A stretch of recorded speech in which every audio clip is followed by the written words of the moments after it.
I wish we were a little earlier, or the year was a little more normal. We're hot as the devil here on the last day of March, which is pretty uncommon for us. But the idea with using these 18 cell styrofoam trays, this is called a Speedling tray. They got a triangle shaped bottom in them. Plants come out good, really good root development out of them.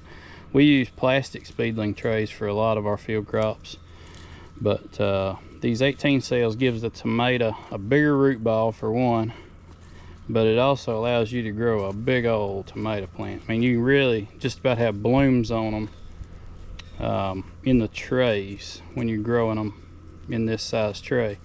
And I mean, you can put blooms on a tomato in a tray even if it's a 72 cell, but the plant's not going to be as healthy as it can be. These, you can have plants this tall with a stem on them the size of my finger. Really big plants ready to hit the ground running, hard as a brick, big old stiff stems on them. So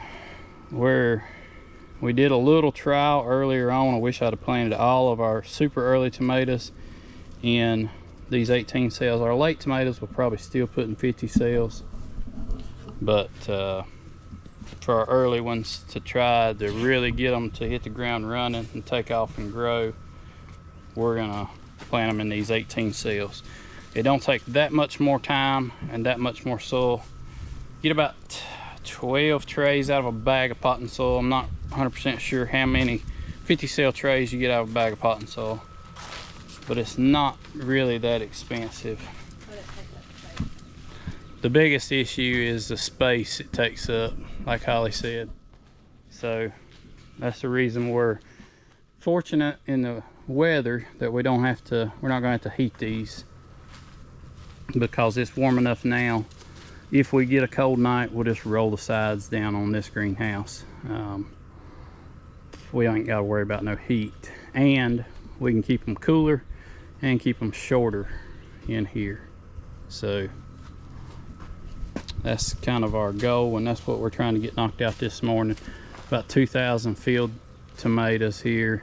I'm not sure how many is in our very first planting.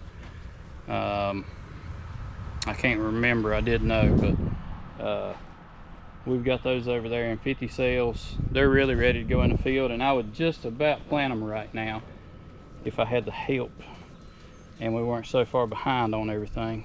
Right now we're really trying to harden those off, letting them kind of wilt down a little bit during the heat of the day, give them enough water to perk them back up, and then do it all over again.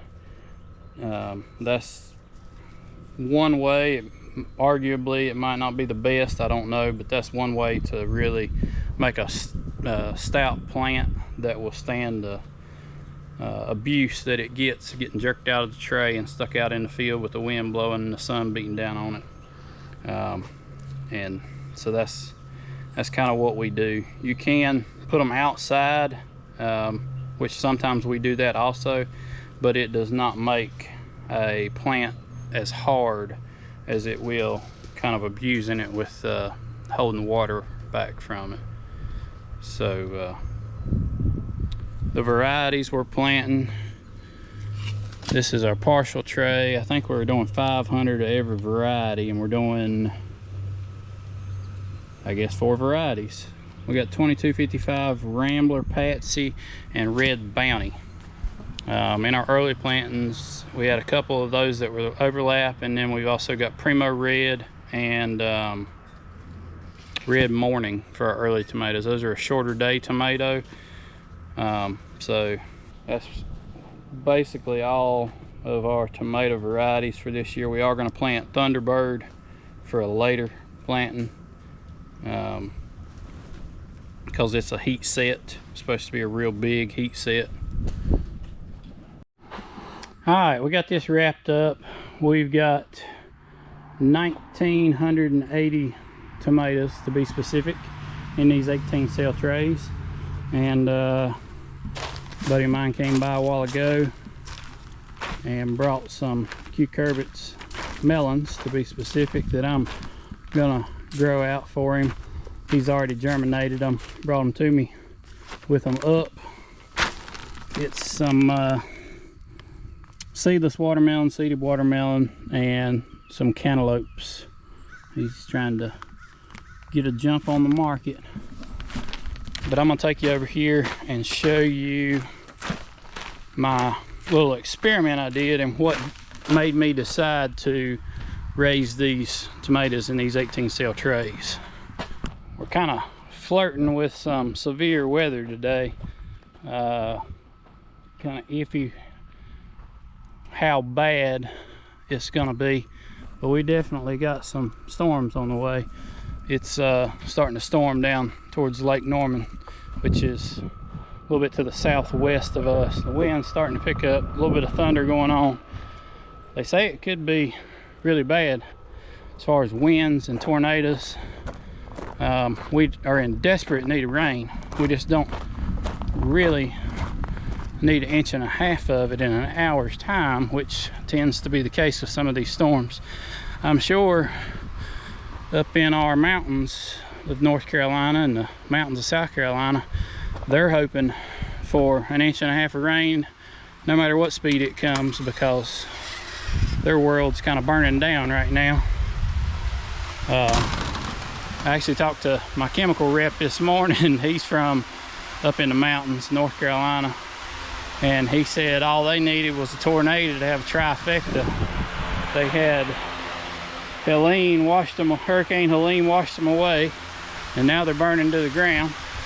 They just needed a tornado to make it a trifecta. But right here is what I was talking about on these transplants. So these are our early tomatoes. If I had help right now to get my drip and all hooked up, I'd put these babies out right this minute. Well, maybe after the storm. But I have hardened these up. I've held water back from them, and we've got some really good stout transplants. Healthy, looking good, ready to go in. But here's the mind-blowing part. These are the same variety as those, and these, if I can get them out, they do stick in the cardboard a little bit more, and I'm always scared I'm gonna tear roots. If they were a little bit bigger, also if they were wet, it would really help. So these are the exact same variety. Well, Red Morning, I know these are Red Morning. They're sitting in front of Red Morning. These are Red Morning's good stout plants. I actually bent the stem on that one a little bit when I jerked it out. Be a little bit less rough on one and show you. Good stout plant. I'd like to either put them outside or hold water back from them for a few more days, actually, now that I'm getting them out looking at them. But they're pretty stout. I mean, they could be planted right now and be just fine. All right, that's a Red Morning.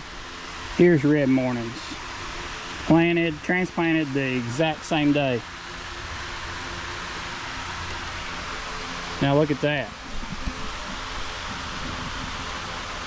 Now do you see, you can tell clearly why I decided to start doing these 18 cells. And I may like it so good that I start doing it all the time. But that tomato plant right there is getting with it. Let me show you a side by side here.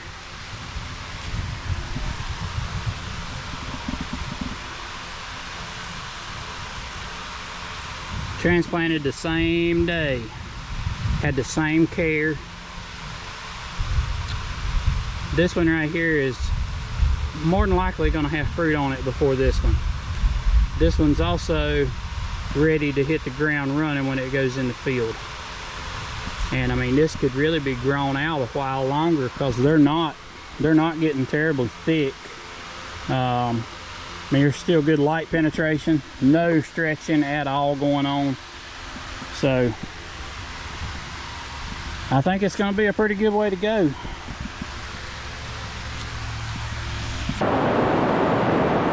That extreme rain that I was talking about, hoping we don't get. Yep.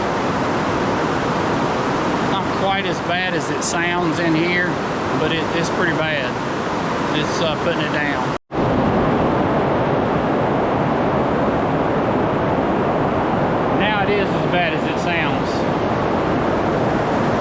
to close the roof end up because it was starting to rain inside. And we've actually got some hail mixed in this rain now.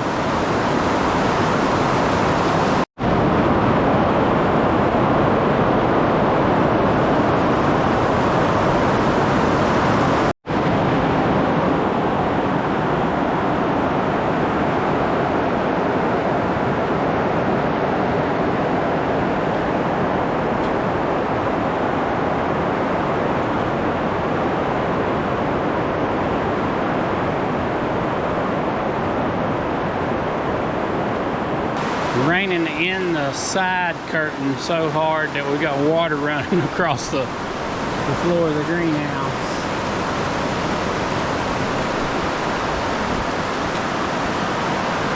I'm starting to ponder what you do if you're in a greenhouse when a tornado comes.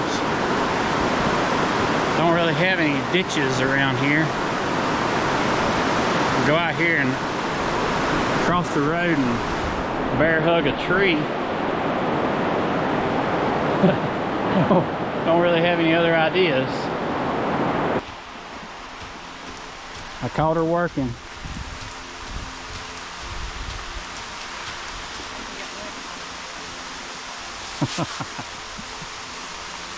Well, I didn't film any of it, but we had Groundhog Day and seeded a whole bunch of cucurbits all over again so we can keep a steady supply of them coming.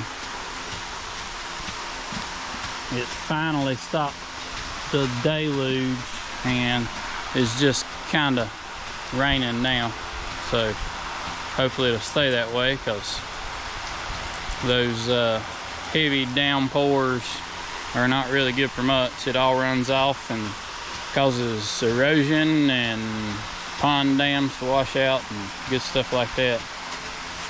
But I think I'm gonna wrap this one up here. I appreciate y'all for watching, and I will see y'all next time.